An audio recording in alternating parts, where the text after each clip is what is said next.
우리 크게 아멘 합시다. 할렐루야. 네, 우리 앞에 분들하고도 인사하겠습니다. 주님을 사모합시다. 주님의 음성을 들읍시다. 네, 오늘 이 시간에도 사람의 말을 듣는 것이 아니라 주님의 음성을 듣는 귀가 열리고 또 영의 눈이 열리고 영의 마음이 열리는 귀하고 복된 시간 되기를 다시 한번 주님의 이름으로 축원합니다. 오늘 말씀의 제목을 함께 따라하겠습니다. 앞으로 나아가지 못하게 하는 것들을 없애라. 아마 요즘 아이들은 잘 모를 거예요. 아마 저랑 비슷한 연배를 가지신 분들은 기억할 텐데 아주 옛날에 갤로그라고 하는 오락이 있었습니다. 아시는 분 계세요? 네, 아시는 분 많이 계시는군요. 갤로그라고 하는 아주 지금 아이들이 보기에는 저걸 무슨 재미로 하게 느낄 만한 좀 간단하고 유치한 게임이 있었죠. 처음에 이제 첫 번째 판은 쉽습니다. 그리고 이제 두 번째 판으로 넘어가면 조금 어려워지고 세 번째 판으로 넘어가면 조금 더 어려워지죠. 뭐 그렇게 이제 판수가 늘어나는데 제가 그 게임을 이렇게 하다가 꼭 한 뭐 열 몇 판쯤 되면은 더 이상 그거를 넘어가지를 못하는 거예요. 그게 깨지는 거예요. 그리고 돈을 넣고 다시 합니다. 다시 하면 또 거기서 또 넘어가지를 못하는 거예요. 그 다음 판으로 넘어가야 되는데 그 넘어가지를 않는 거예요. 다음 단계로 계속 못 나가면 그 어린 마음에도 그렇게 답답하고 우라통이 터질 수가 없었던 그런 기억이 있습니다. 우리의 인생은 이와 같이 계속해서 다음 단계로 넘어가야 될 일들이 참 많이 있습니다. 한 사람이 한 어린아이가 나는 커서 교수가 될 거야. 유학을 다녀와서 박사학위를 받아서 나는 교수가 돼야지. 그러면 다음 단계 계속 가야 됩니다. 유치원을 졸업하면 초등학교를 졸업하고 초등학교를 졸업하면 중고등학교를 졸업하고 중고등학교를 졸업하면 대학을 들어가야 돼요. 그리고 대학원들 가고 뭐 그렇게 해야 되겠죠. 그런데 고등학교를 졸업하고 대학 시험을 보는데 번번이 낙방을 한다고 합시다. 그러면 이 대학 진학이 안 되면 굉장히 답답할 거예요. 나는 계속 앞으로 가야 되는데 그럴 것입니다. 운동선수가 이제 훌륭한 운동선수가 되고자 꿈을 꾸어도 대학을 졸업했는데도 어떤 스카우트도 이루어지지 않으면 그러면 뛸 팀이 없으면 아마도 굉장히 답답할 것입니다.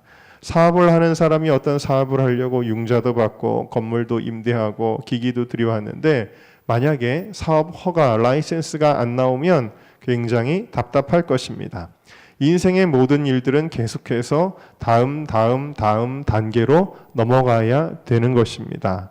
주의 일도 마찬가지예요. 저도 이제 홀리위크를 준비하고 있는데 처음에 장소를 정하고 강사를 정하고 또 주제를 정하고 임사자들을 정하고 지역 단체들과 협력을 하고 홍보물을 만들고 이런 단계들이 있거든요. 근데 어느 단계가 중간에서 넘어가지를 않으면 답답함을 느낄 때가 있습니다. 이스라엘 백성이 출애굽을 했습니다. 그들은 하나님의 은혜로 홍해를 건넜습니다. 그리고 좀 오래 걸리기는 했지만 광야를 통과했습니다. 그리고 여호수아가 앞장서서 요단강이 갈라지고 이스라엘 백성이 드디어 가나안 땅에 발을 내딛게 됩니다. 요단강을 건넜습니다. 그리고 그들 앞에 첫 번째 관문이 있었는데 여리고라고 하는 엄청나게 견고하고 큰 성이 그들 앞에 가로막고 있었습니다. 그런데 그 여리고성을 하나님의 명령 따라 7일 동안 계속 돌고 마지막 날 7바퀴 돌 때에 그 여리고성도 함락시켰습니다. 다음 단계 계속 전진하게 된 것이에요. 그리고 승승장구할 일만 남은 줄 알았는데 그 다음 단계 아이성 앞에서 그들은 그만 무너지고 맙니다. 별것 아닌 것 같은 아이성, 겨우 숫자로는 3,000명의 군사만을 보내서 간단하게 해결할 줄 알았던 그 아이성에게 크게 패하게 됩니다. 그 앞에서 엎드러졌습니다. 더 이상 나아가지를 못합니다. 하나님은 이스라엘 백성에게 가나안 땅을 주시는 것이 하나님의 뜻인 것이 분명할진데 왜 이렇게 더 이상 나아가지 못하게 됐을까요? 그 이유를 오늘 말씀을 통해 좀 살펴보려고 합니다. 우리가 하나님의 꿈을 가지고 어떤 일을 할 때 앞으로 나아가지 못하게 하는 두 가지를 좀 살펴보겠습니다. 모든 경우에 해당하는 것은 아니지만 그래도 중요한 두 가지 이유가 있다는 거예요. 첫 번째로 우리 함께 따라하겠습니다. 죄가 있으면 앞으로 나아가지 못합니다. 자, 여호수아도 한탄하면서 하나님 앞에 엎드려 원망합니다. 하나님, 이럴 거면 뭐하러 여기까지 끌고 오셨습니까? 차라리 요단 저편, 요단강 건너기 전에 그냥 살던 대로 사는 것이 나을 뻔했는데 이제는 오도 가도 못하고 이게 뭡니까? 라고 하나님께 원망을 하며 하나님께 탓을 돌리고 있는데 하나님께서는 여호수아에게 뭐라고 말씀하시는지 오늘 말씀의 11절을 우리 같이 한번 읽어보겠습니다. 시작. 이스라엘이 범죄하여 내가 그들에게 명한 나의 언약을 어기었나니 곧 그들이 바친 물건을 취하고 도적하고 사기하여 자기 기운 데 두었느니라. 13절이요. 너는 일어나서 백성을 성결케 하여 이르기를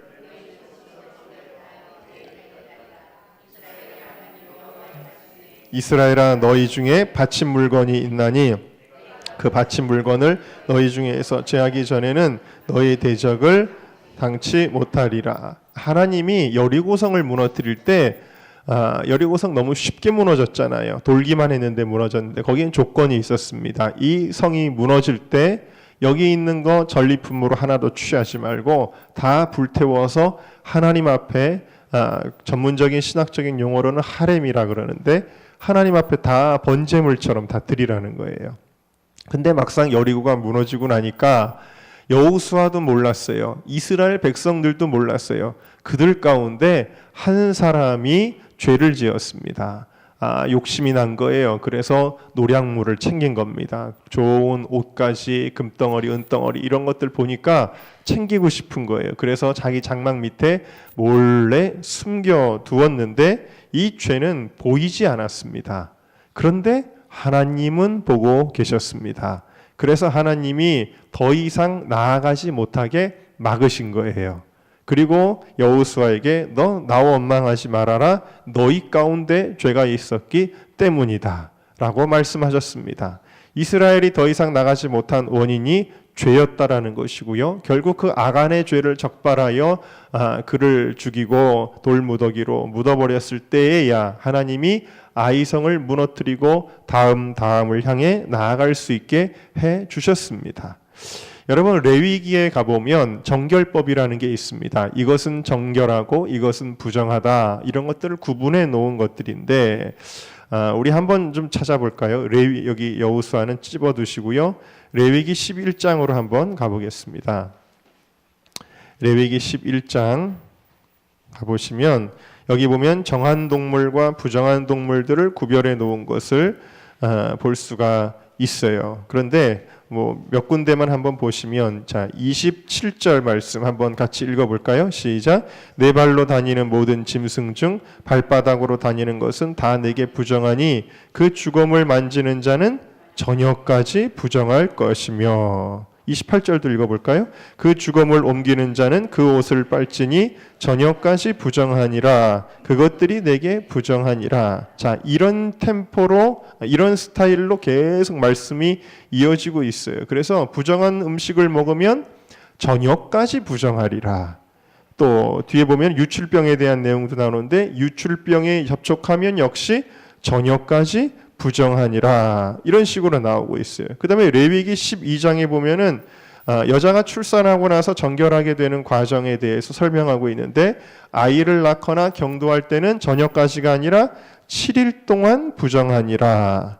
7일 동안 부정한 동안에는 성물을 만지지도 말고 성소에 들어가지도 말아야 합니다. 또 레위기 15장에 가면 역시 유출병에 접촉한 것에 대해서 나오고 있는데요. 역시 저녁까지 부정하다. 또 남자가 설정함으로 부정을 입었을 때도 역시 저녁까지는 부정하다. 또 피의 유출이 있을 경우에는 여자가 7일 동안 부정하다 그랬어요. 또 레위기 22장에 가도 역시 4절부터 7절까지 가보면 문둥병자나 유출병이 있는 자는 정하기 전에는 성물을 먹지 말 것이요 시체로 부정하게 된 자, 설정한 자, 무릇 사람을 부정하게 하는 벌레에 접촉된 자나 무슨 부적이든지 사람을 더럽힐 만한 자에게 접촉된 자, 곧 이런 것에 접촉된 자는 저녁까지 부정하니 몸을 물로 씻지 아니하면 성물을 먹지 못할 것이며 해질 때에야 정하리니 그 후에 성물을 먹을 것이라. 이렇게 기록을 하고 있어요. 또 민수기 19장에도 가면 시체를 만진 자가 7일 동안 부정하다. 이런 내용들이 나오고 있습니다. 여러분, 분명히 이 레위기는요, 우리가 부정해졌을 때, 죄를 지었을 때 그것을 정결케 하는 법에 대해서 알려주고 있어요. 그러면 바로 정결해져야 되고 바로 깨끗해져야 되는 거 아닌가요? 근데 저녁까지는 너 부정하니까 그대로 있어라. 너 7일 동안은 부정하니까 그대로 있어라. 이런 규정들은 도대체 무엇을 의미하는 걸까요, 여러분? 자, 여기에 대한 해답을 한번 좀 살펴보고자 하는데 민수기 12장으로 가보겠습니다. 민수기 12장. 민수기가 어디 있는지 몰라서 헤매시는 분들이 계시죠? 신명기 앞에 출애굽기 다음에 민수기 12장. 자, 민수기 12장에 가면은 어떤 일이 있었냐면요, 모세가 구스 여자를 아내로 취했는데 사람들이 모세를 막 비방을 했습니다. 그때 이 모세를 비방하는 일에 누가 앞장섰냐면 가장 모세를 변호하고 모세를 보호해 줘야 될 아론과 미리암이 그들을 비방을 했어요. 특별히 미리암, 모세의 누나였죠. 이 미리암이 아주 모세를 비방했는데 그 왜 그러냐면 이 미리암이 영적 교만에 빠진 거예요. 자기가 옳다고 생각하고 모세 너 잘못했다라고 그렇게 정죄한 거예요. 그래서 이 미리암이 자기도 선지자랍시고 이 모세를 막 비난을 했습니다. 그리고 사람들도 요동을 했겠죠. 그때 하나님이 뭐라고 말씀하시냐면 모세는 내가 그와 꿈으로 말하기도 하고 너희는 내가 선지자가 있으면 이상이나 꿈으로 말할 수는 있지만 내 종 모세는 내가 얼굴과 얼굴을 대면하여 말하는 사이다. 모세가 나랑 이런 사이야. 니네들이 감히 모세한테 그렇게 해? 라면서 하나님이 진노하시면서 미리암에게 병을 내리셨어요. 그 병이 뭐냐면 문둥병이었죠. 그래서 이 미리암이 문둥병에 걸렸는데 얼마나 그 모습이 비참한지 막 살이 썩은 것 같이 되니까 그 형제였던 아론이 너무나 마음이 기가 막혀가지고 모세에게 기도해달라고, 제발 미리암을 용서해달라고 기도해달라고 그렇게 이야기를 합니다. 그래서 모세가 하나님 앞에 부르짖어서 하나님 원컨대 미리암 고쳐주세요, 용서해 주시고 문둥병 깨끗하게 해주세요 라고 그렇게 기도를 했습니다. 그런데 하나님께서 뭐라고 대답을 하셨는지 민수기 12장 14절 말씀을 같이 읽어보겠습니다. 시작. 여호와께서 모세에게 이르시되 그의 아비가 그의 얼굴에 침을 뱉었을지라도 그가 7일간 부끄러워하지 않겠느냐. 그런즉 그를 진 밖에 7일을 가두고 그 후에 들어오게 할지니라. 15절도요. 이에 미리암이 진 밖에 7일 동안 갇혔고 백성은 그를 다시 들어오게 하기까지 진행치 아니하다가 16절 그 후에 백성이 하세론에서 진행하여 바란 광야에 진을 치니라. 아멘. 하나님은 우리의 죄를 용서해 주시는 분이신 줄로 믿습니다. 그러나 죄의 용서를 받는다고 할지라도 죄는 어떤 성격을 가지고 있느냐? 이스라엘 백성이 7일 동안 움직이지 못하게 하셨다라는 거예요. 앞으로 나아가지 못하게 하셨다라는 거예요. 하나님이 얼굴에 침 뱉는 것으로 비유를 하셨죠. 침 뱉고 미안해 닦아주고 어떻게 그냥 그걸로 그냥 끝낼 수 있느냐라는 거예요. 그래서 여러분, 이 죄라고 하는 것은 우리로 하여금 여러분의 사명이든 그것이 어떤 하나님 나라를 위한 여러분의 어떤 꿈을 가지고 하는 어떤 일이든 간에 이 죄는 속죄할지라도 성결함을 인정받고 축복을 받기까지 하나님이 시간에 유예를 두신다라는 것을 알 수가 있고요. 죄는 우리가 축복의 길로 나아가는 데 있어서 지체를 가져온다는 것을 보여주고 있습니다. 여러분, 실로 이스라엘 백성이 애굽에서 나와서 가나안 땅까지 가는데 직행하면은 보름이면은 갈 수 있는 거리였습니다. 그런데 이스라엘 백성이 실제로는 몇 년이 걸려서 가나안 땅에 들어가게 되었죠? 무려 40년이라고 하는 세월이 걸렸습니다. 굉장히 지체된 것이죠. 그러면 왜 이렇게 지체되었습니까? 이스라엘이 하나님을 향한 반역과 불순종의 죄를 범했기 때문입니다. 시간이 걸리게 만들었다라는 사실이에요. 여러분, 우리 안에 어떤 죄의 문제가 있지는 않은지, 성결함으로 준비되어 있는지 우리도 돌아보아야 될 줄로 믿습니다. 1907년에 평양의 장대현 교회 1월 6일에 약 1000여 명의 성도들이 운집하였습니다. 연합부흥성회가 열리게 된 것입니다. 그런데 그 집회가 굉장히 힘들었어요. 1907년 1월 18일에 스왈른이라고 하는 선교사님이 쓴 편지에 보면 그 집회 분위기를 이렇게 묘사하고 있습니다. 그것에는 집회를 방해하는 마치 무언가가 보이지 않는 어떤 세력이 존재하고 있는 것처럼 보였다 그랬어요. 또 그레함 리 이길함 목사님이죠. 이분이 쓴 책에 성령은 평양에 어떻게 오셨나라는 책에 보면 그 평양에서 연합부흥성회가 열리고 있는 마지막 날이었다 그러면서 그 주일 저녁에는 대단히 기대했으나 놀라운 축복을 받는 대신 상당히 특이한 경험을 했다. 그 집회는 죽은 시체와 같았고 하나님의 성령은 우리를 떠난 것 같았다 그랬어요. 그러니까 뭐 말씀도 답답하고 찬양을 불러도 답답하고 기도를 해도 답답하고 그냥 하늘 문이 닫힌 것 같은 그런 답답한 집회가 일주일이나 계속이 됐다라는 사실이에요. 그래서 이 집회 분위기에 대해서 너무 의아하게 생각을 하고 선교사님이었던 이기람 목사님이 갑자기 토로하기 시작합니다. 도대체 무엇 때문에 이렇게 집회가 하나님의 은혜로부터 멀어졌을까요? 그러면서 자기도 답답하니까 회중들 앞에서 그 한탄하는 이야기를 툭 던지게 되어졌어요. 그런데 그때 한 사람이 그 말이 떨어지기가 무섭게 그 자리에서 일어나서 자기의 죄를 고백하기 시작합니다. 뭐라 그러냐면 하나님께서 우리의 집회에 은혜를 내리시지 않는 이유는 바로 나 때문입니다. 나는 바로 아간과 같은 자입니다. 나 때문에 하나님께서는 이 집회에 은혜를 베풀어 주시지 않으시는 것입니다. 1년 전에 내 친구 중 한 사람이 임종을 하면서 부탁을 했습니다. 길장로, 내가 세상을 뜨거든 내 유산을 돌봐주시오. 내 아내가 세상을 너무 모르니 당신만 믿겠소. 그래서 나는 잘 돌봐줄 테니 염려하지 말라고 약조했습니다. 그러나 그 친구가 세상을 떠난 뒤 미망인의 재산을 관리해 주면서 미화 100불의 상당의 돈을 사취하였습니다. 그러면서 이 자리에서 일어나 자기의 죄를 고백하면서 자기의 죄악을 큰 소리로 외치면서 그의 눈에는 회개의 눈물이 막 흘러내리고 있었습니다. 그리고 자기가 사취한 돈을 그 사람에게 돌려주겠다라고 배상의 약속까지 하면서 자기의 죄를 공중 앞에서 자복하였습니다.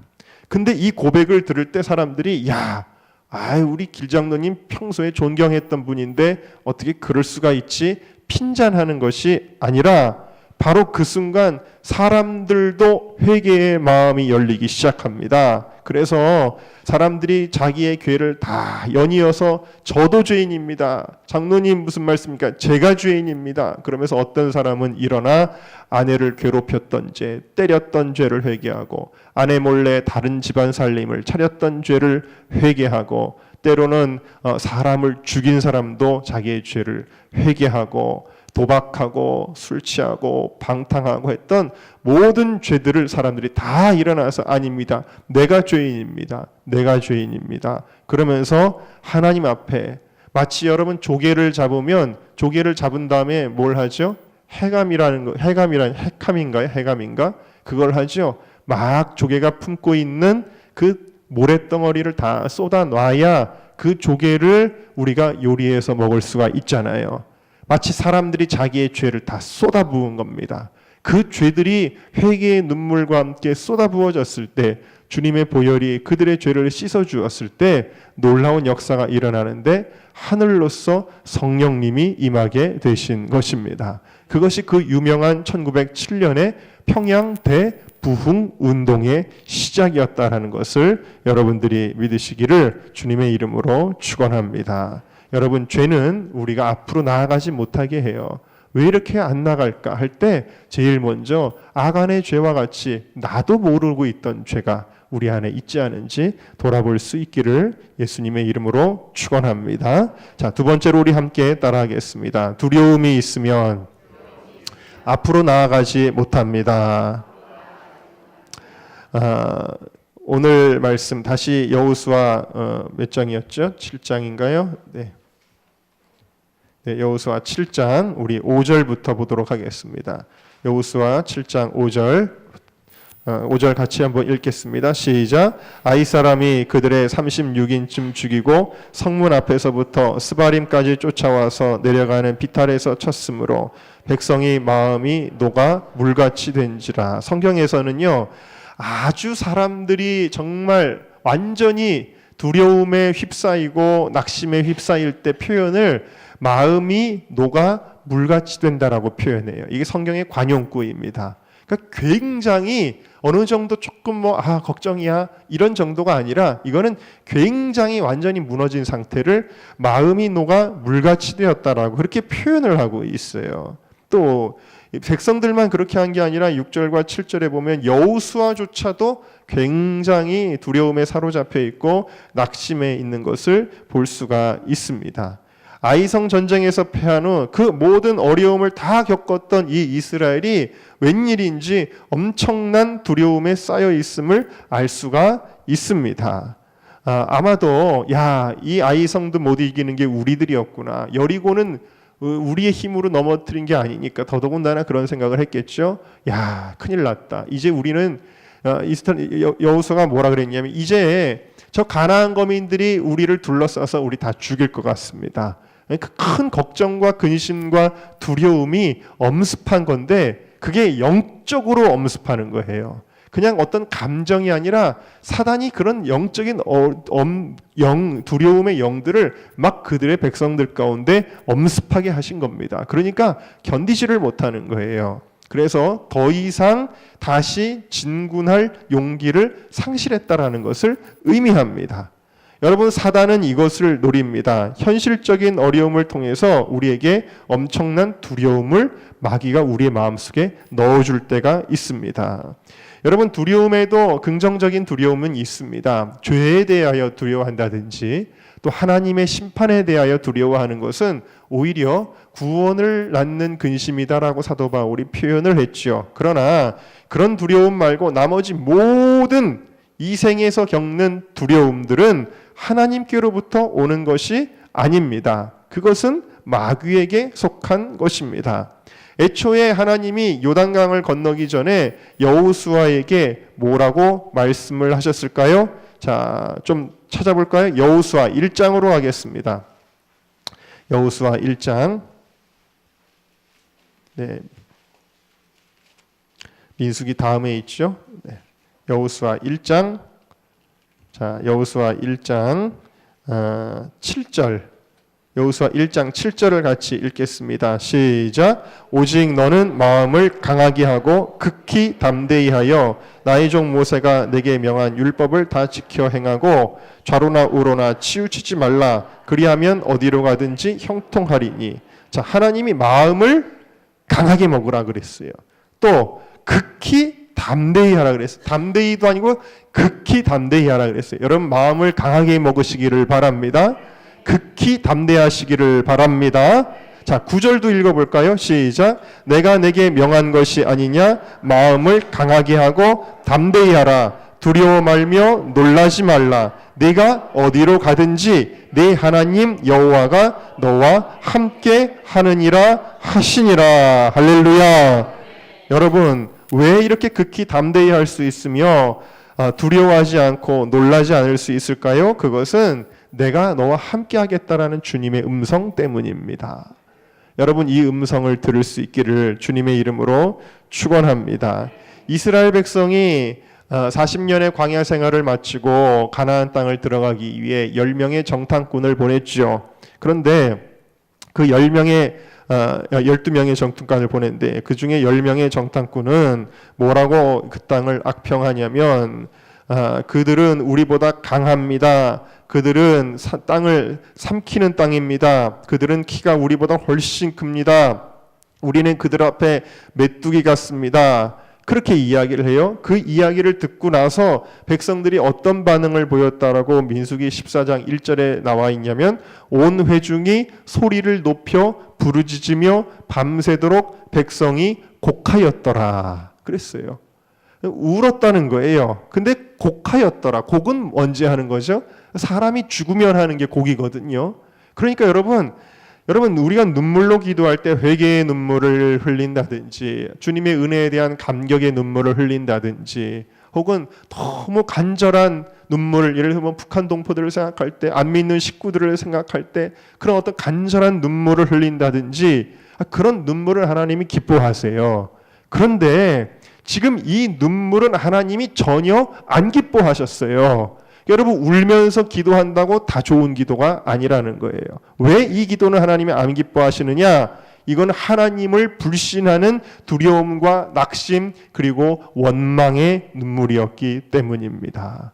이건 한탄의 눈물이고 이건 하나님 믿지 않는 눈물이었기 때문에 하나님이 이 눈물을 안 기뻐하신 것입니다. 반면에 여호수아와 갈렙은 뭐라고 이야기를 합니까? 하나님 거역하지 말라고 말합니다. 그 땅 백성을 두려워하지 말라. 그들은 우리 밥이라. 그렇게 이야기를 하였습니다. 그럼에도 불구하고 이스라엘 백성은 전혀 여호수아와 갈렙의 말을 듣지 아니하고 부정적인 이야기하는 겁먹게 하는 10명의 정탐꾼들의 말만 듣고 그냥 두려움에 휩싸여 버린 것입니다. 그때 하나님이 뭐라고 말씀하시냐면 이 백성이 어느 때까지 나를 멸시하겠느냐? 내가 그들 중에 모든 이적을 행한 것도 생각지 아니하고 어느 때까지 나를 믿지 않겠느냐? 그러셨어요. 여러분 우리가 왜 두려움에 빠집니까? 하나님을 못 느끼기 때문입니다. 우리 하나님 어떤 분이세요? 광야에서 만나와 메추라기를 먹이시고 반석에서 물이 나게 하신 분이며 불기둥과 구름기둥으로 인도하셨던 분이고 애굽에서 나올 때는 10가지 재앙의 기적을 일으키셨던 분이고 홍해를 갈라지게 하셨던 그 하나님이신데 그 하나님 다 잊어버린 거예요. 하나님 잊어버리면 두려워지는 거죠. 여러분들의 인생 가운데도 하나님의 기적이 얼마나 많이 있었겠습니까? 하나님의 도우심과 이적과 은혜가 얼마나 많이 있었겠습니까? 근데 그거 다 잊어버리면 어떻게 되는 거예요? 두려운 거예요. 걱정되는 거예요. 근심되는 거예요. 포기하게 되는 것입니다. 여러분, 이와 같이 사단이 던져주는 두려움을 그들이 이기지 못하게 되었을 때에 그들은 가나안 땅을 눈앞에 두고 유턴하는 인생이 되고 말았습니다.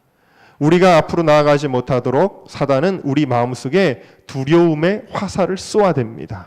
여러분들의 마음 가운데 두려움의 화살을 쏩니다. 그것으로 우리의 심령을 위축시키고 하던 일을 멈추게 만듭니다. 주님을 위해서 꿈을 가지고 했던 일들을 멈추게 만듭니다. 여러분 그러나 그것의 대부분은 아직 일어나지도 않은 일인데 미리 걱정하는 것들이 허다하며 일어나고 있다 할지라도 절대로 우리를 해할 수 없는 것들입니다. 왜냐? 모든 것은 하나님의 허락 없이 되지 않기 때문이에요. 참새 한 마리도 하나님의 허락 없이는 떨어지지 않기 때문입니다. 이것은 일루전, 착시일 뿐이에요. 우리를 두렵게 하는 착시일 뿐입니다. 바울이 고린도에서 전도할 때 많은 비방을 받고 핍박을 받았습니다. 바울의 마음속에 순간 두려움이 찾아왔습니다. 그때 사도행전 18장 9절에 보면 밤에 주께서 환상 가운데 바울에게 말씀하시되 두려워하지 말며 잠잠하지 말고 말하라. 이건 뭐예요? 바울이 마음에 두려움이 있어서 더 이상 복음 전파하는 것에 주저함이 있었다라는 거예요. 그래 하나님은 두려워하지 말며 잠잠하지 말고 말하라 그랬어요. 내가 너와 함께 있음에 아무 사람도 너를 대적하여 해롭게 할 자가 없을 것이니 이는 이성 중에 내 백성이 많음이라 하시더라 그랬어요. 이건 무슨 얘기예요? 그 이후로 정말 바울의 대적이 없었을까요? 아니에요. 대적들이 계속 있었습니다. 그러나 하나님이 그 모든 대적들로 인하여 바울이 해함을 받도록 내버려 두지 아니하시고 그와 함께 하시고 보호해 주셨다라는 사실입니다. 환상으로 그를 격려해 주셨어요. 제가 처음에 그 알래스카 갔을 때 앵커리지 연합감리교회라는 곳에서 좀 섬겼습니다. 유스 그룹을 섬기게 됐는데 제가 비자를 내준 또 그런 은혜가 있기 때문에 거기를 섬겼는데 그 교회는 제가 갔을 때부터 아주 큰 분란과 분쟁이 있었습니다. 한마디로 말해서 교회가 교회답지 못하고 싸움판이었습니다. 싸움판이었는데 그 싸움의 원인은 물론 양쪽이 다 잘못됐다 이렇게 얘기하기는 좀 어렵고요. 어떤 한 그룹이 있었는데 그 그룹이 교회를 너무 어지럽히고 교회에 너무 부정적이고 나쁜 얘기들을 거짓말들을 퍼뜨리고 하여튼 교회를 너무 힘들게 하는 한 그룹이 있었습니다. 그래가지고 제가 또 가만히 볼 수가 없어서 그렇게 하시면 되겠느냐라고 저도 또 그분들에 대해서 신앙적으로 권고하는 말을 하기도 하고 또 이제 목사님 편에 서서 목사님 목회가 힘들지 않도록 도와드리려고 애를 썼더니 그랬더니 그 다음부터는 저를 공격하기 시작하는 거예요.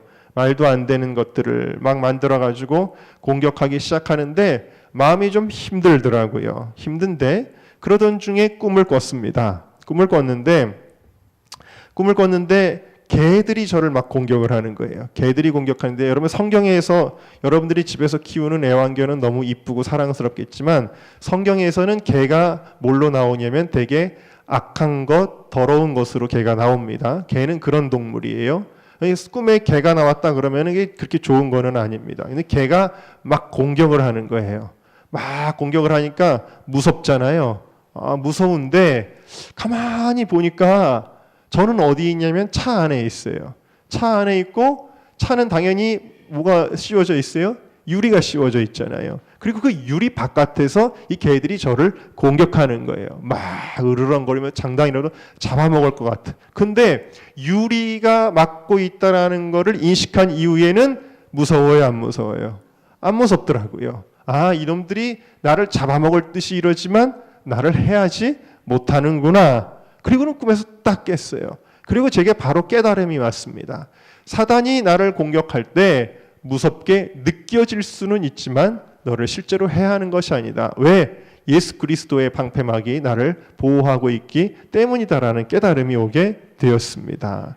여러분, 분명히 우리가 무서운 감정이, 두려운 감정이 들 때가 있을 때가 있어요. 그러나 분명한 것은 하나님이 우리를 보호해 주시는 것입니다.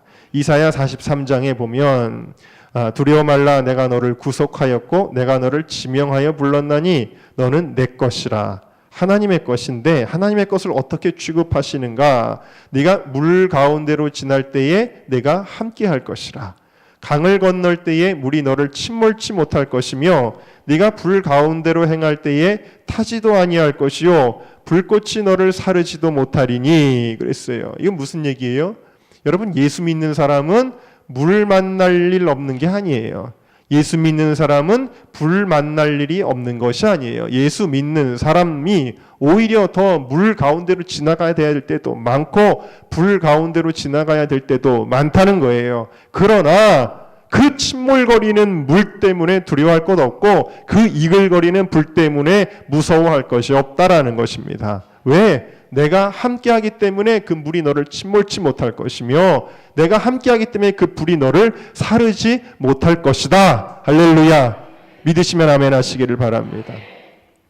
우리 은정교회에서 참 열심히 충성하고 있는 권영환 간사님 이야기를 예전에도 여러분들이 들어보셨을 겁니다. 벌써 몇 년 전이죠. 감신대에서 홀리위크 집회를 준비할 때 참 어려운 일들이 많았습니다. 그게 어렵다는 게 뭐 재정적으로 어렵거나 뭐 육체적으로 피곤하거나 그런 게 아니라 참 뚫고 나가야 될 방해들이 좀 있었습니다. 그러니까 그 아이들 가운데 정말 신학생이라고는 하지만 전혀 우리가 믿는 하나님과는 다른 하나님을 믿는 그런 학생들이죠. 예를 들면은 동성애를 적극적으로 옹호하는 뭐 그런 학생들, 그런 학생들이 이런 집회 자체가 마음에 들지 않는 거예요. 그래서 어떻게 하든 이 집회를 못하게 하려고 방해하는 아이들이 낌새가 보이기 시작하니 그 당시에 저는 학교의 줄이라고는 권영한 간사님밖에는 없었어요. 재학생이었으니 군대 가기 전이었습니다. 그러니까 모든 일을 어떻게 풀어가야 되냐면 학생들이 또 나서서 기도를 하고 그리고 순서를 맡고 준비를 하고 스텝으로 섬겨야 되는데 감신대 아이들이 그 연결점은 권영한 간사님밖에는 없었는데 우리 영한 간사님은 우리 교회에 와서 사역했던 우리 이시영 전도사님이나 또 김진혁 전도사님에 비해서 신학교를 나중에 왔어요. 아직 사역의 경험도 없고 아직은 뭐 어떤 그런 믿음의 경주가 많이 뒤처진 상태에 있었죠.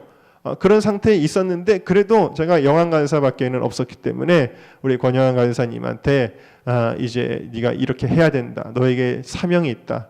마치 에스더가 그 왕후의 위에 있는 게 이때를 위함이 아니겠느냐 했던 것처럼 네가 지금 감신대에 있는 거는 바로 이때를 위함이다. 그러면서 사명을 줬는데 아마 마음의 심적인 부담이 굉장히 컸던 것 같아요. 왜냐하면 그런 아이들이 아주 집요하고 비난하는 거 잘하고 뭐 인터넷에 글도 올리는 거 잘하고 뭐 벽보 붙이는 것도 잘하고 아주 지저분하고 그렇게 해오는 아이들이니까 얼마나 그게 두렵게 느껴지겠습니까?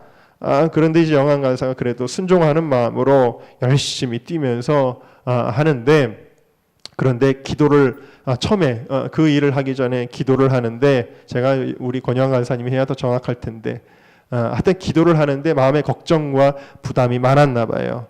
그런데 기도를 하는 중에 갑자기 주님의 음성이 들리면서 네 개의 글자가 눈앞에 딱딱딱딱 보이더라는 거예요. 그게 뭐냐면 정말 주님께서 이렇게 격려해 주시듯이 할 수 있지라고 하는 글자가 눈에 딱 보여지더라는 거예요. 여러분 이게 뭘 의미하는 거예요? 내가 너와 함께 하니까 너 포기하지 마. 할 수 있어. 하는 주님의 격려고 음성이라는 사실이지요. 여러분 주님이 지금 여러분의 그래서 정말 감신대 홀리위크 은혜 가운데 잘하게 되었습니다. 마귀들이 막 짖는 것 같아도 여러분 하나님의 기차는 가는 것입니다. 할렐루야. 주님이 지금 여러분들에게도 동일하게 말씀하십니다. 여호수아에게도 말씀하셨고 이사야에게도 말씀하시고 그 입술을 통해서 여러분들에게도 말씀하시는 거예요. 두려워 말라 내가 너와 함께 함이니라. 놀라지 말라 나는 내 하나님이 됨이니라. 내가 너를 굳세게 하리라. 여러분들에게 주시는 말씀이면 아멘으로 받으세요. 참으로 너를 도와주리라. 참으로 나의 의로운 오른손으로 너를 붙들리라. 보라 내가 네게 노하던 자들이 수치와 욕을 당할 것이요 너와 다투는 자들이 아무것도 아닌 것 같이 될 것이며 멸망할 것이라. 네가 찾아도 너와 싸우던 자들을 만나지 못할 것이요 너를 치는 자들은 아무것도 아닌 것 같이 허무한 것 같이 되리니 이는 나 여호와 너의 하나님이 내 오른손을 붙들고 내게 이르기를 두려워 말라 내가 너를 도우리라 할 것임이니라. 그러면서 마지막에 지렁이 같은 너 야곱아 그랬어요. 여러분 우리는 지렁이 같은 존재예요. 정말 지렁이가 무슨 힘이 있어요. 지렁이가 용기가 있으면 무슨 용기가 있겠어요. 지렁이는 보잘것없는 사람들이 멸시하는 존재가 바로 우리의 존재입니다. 사실 우리는 연약합니다. 사실은 우리는 죄도 많고요. 사실 우리는 부족한 게 너무 많습니다. 그러나 지렁이 같은 너 야곱아 너희 이스라엘 사람들아 두려워 말라. 나 여호와가 말하노니 내가 너를 도울 것이라. 내 구속자는 이스라엘의 거룩한 자니라. 할렐루야. 우리 함께 찬양하겠습니다.